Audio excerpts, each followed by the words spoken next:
something that's been coming up a lot for me lately is the grief around the fact that the world as we understand it so far includes pain and loss, and in that, what we often call violence, right? So, a lot of what we deal with when we are dealing with interpersonal relationships or with our relationship with ourself is that we want it to be good and fair, and we want to avoid violence. We even have, like, nonviolent communication, for example, as a whole, like, philosophy that people try for. And I think part of what makes um,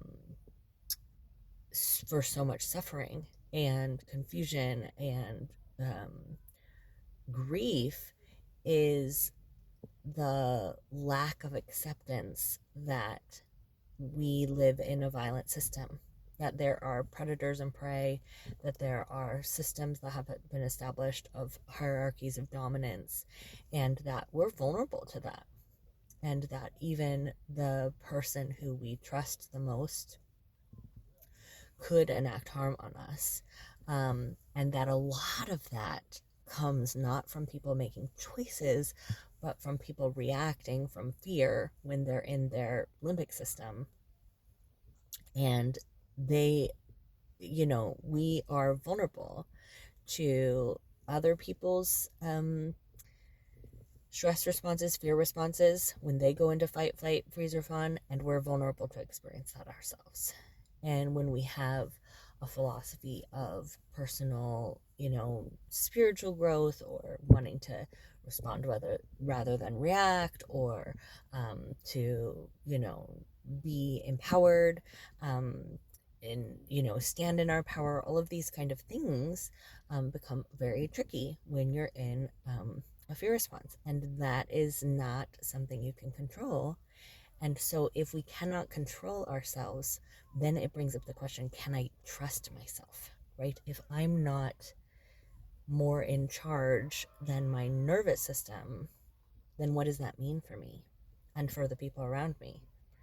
Because what that brings up is that ultimately we can't trust our cognition or anybody else's.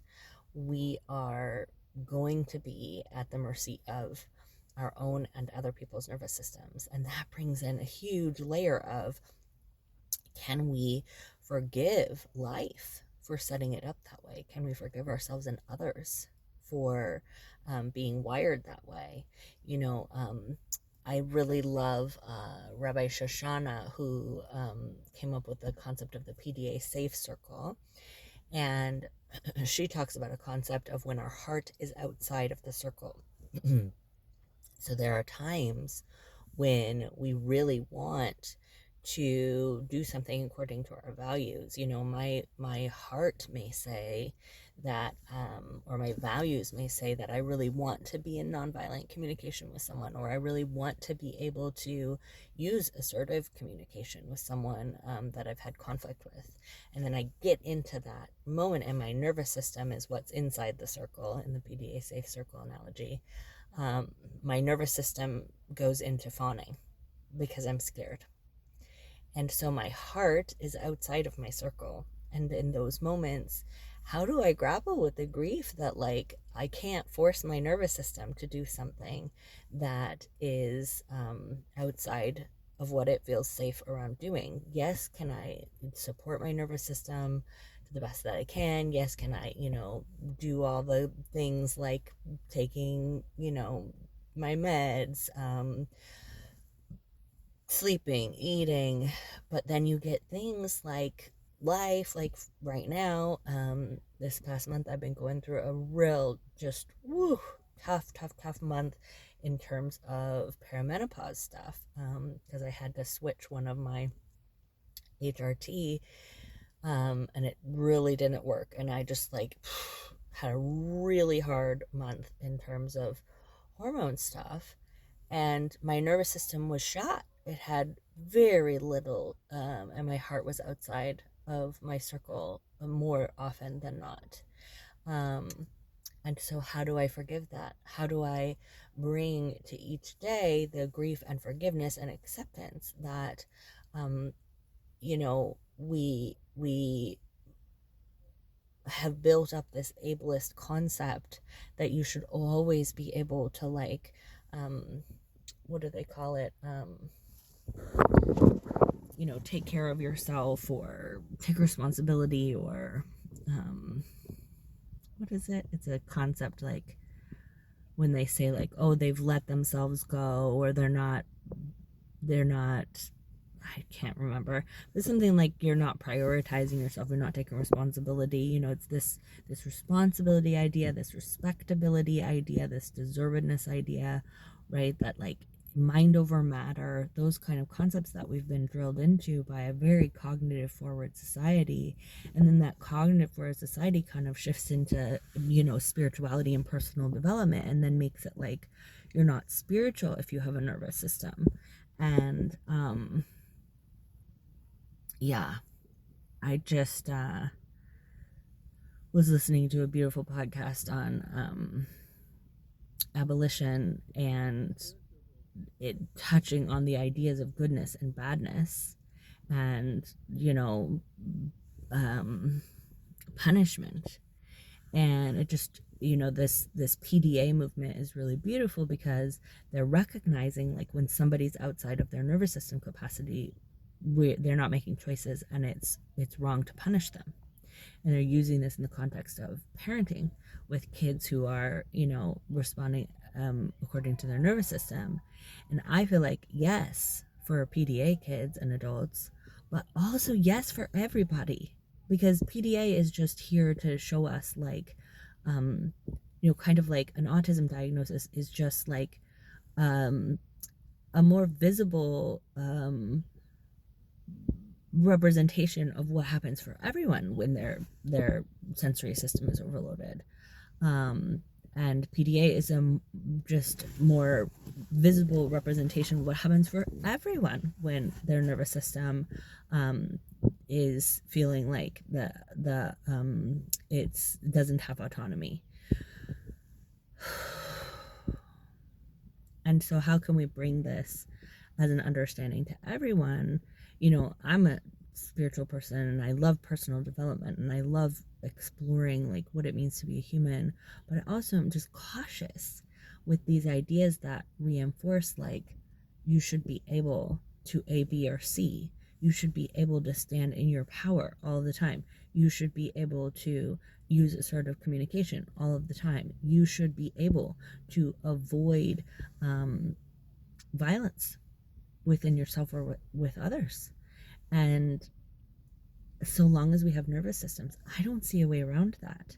And that's not to say that, like, we don't have a role to play in our own lives. It's this both and. Another client shared the beautiful analogy of being in a boat and heading toward an island, that, like, if we stop rowing, or if we don't know where we want to go, then that's going to be tricky, right? And we can't do it on our own. If the wind starts kicking up and we're, rowing against the wind, there's not a whole lot you can do about it. So there's your intention and, showing up in participation. Maybe participation is the word. In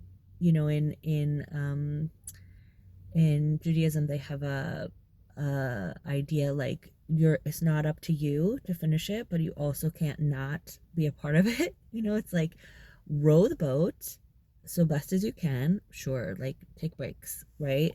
When you can, row the boat. Recognize that the wind is there too, and that sometimes the wind crashes the boat, and that's not because you did something wrong. Like, I think that's what's tricky about the whole, like, manifestation, like The Secret, what you think about you bring about thing. It forgets that there's the wind. It says there's only the boat and the oars, and that there's no wind, and there's no storms, and there's no water. And it's like, there is though, you know, like there's people who have had the greatest successes of all time and then they lose it all, right? And like, do we say that they like that was just them messing up? I just feel like it's another version of like there is nothing other than you, which we all have experienced. There's nobody on the planet who has escaped something that didn't go according to their plan, and we just don't know how it all works together, and like we're assuming that the things that we think are our pleasure are have a hierarchy over the things that we think are pain.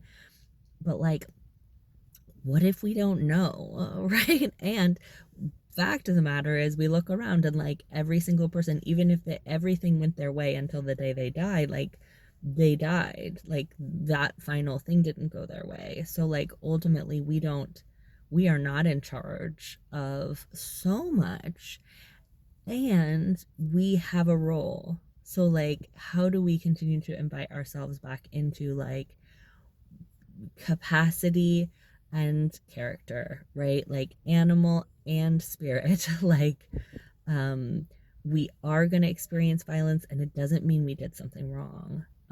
It means that we live in a world with violence, right? And that like punishing violence or punishing um, failing or punishing things not going the way that we want within ourselves and others, it doesn't actually improve the situation. We don't learn when we're being punished.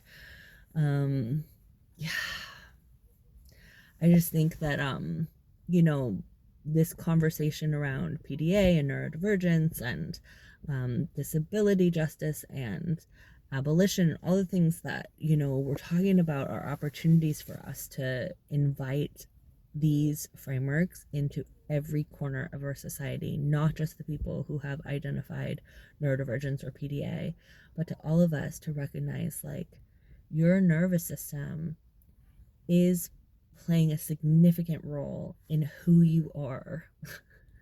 And this like authenticity, this self-trust, this intuition that we're all longing for in the like personal development, manifestation, spiritual, psychological world, it's like until we don't have an animal body, we're not going to be able to be purely 100% authentic, right? Like each step I take outside of the like cultural norm,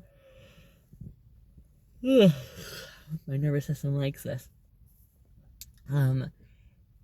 I get closer, right? Closer to like this idea of my true self. But ultimately, my true self is always impacted by my animal self, which is just my fear, right? And that's always going to be impacted by my genetics and my society. So, my genetics is that there was a lot of poverty and a lot of addiction and a lot of physical and sexual abuse, right? So, that's all in me. And my DNA has that. And DNA doesn't like, well, Bruce Lipton says DNA does change, so I will hesitate on that. But uh, it has that to whatever extent. And I'm living in a society where, like, there are laws against me in most of the world, right? There are laws saying I'm a dangerous, bad, scary person for being queer and trans in most of the world. And I know that cognitively, right? And so I'm going to experience that in a lot of ways. Um, and and then there's also just like fate, destiny, like universal flow right outside of me. Like it could rain and I could get into a car accident and I could, you know, become um uh I could lose the ability to walk. And then like, did I do that? Did I think that about, right? It's so tricky.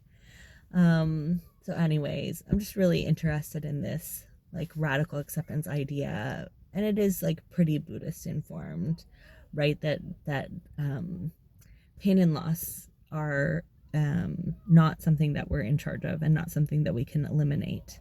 But how can we like take really gentle care of ourselves and others in light of knowing that that is a part of this deal, and that violence comes from a nervous system that is in that limbic system, in that fight, flight, freeze, and at least let go of the punishment aspect of myself and others around that. So anyways, just some thoughts as I sit here on a rainy Saturday watching my kid ref soccer. Lots of love.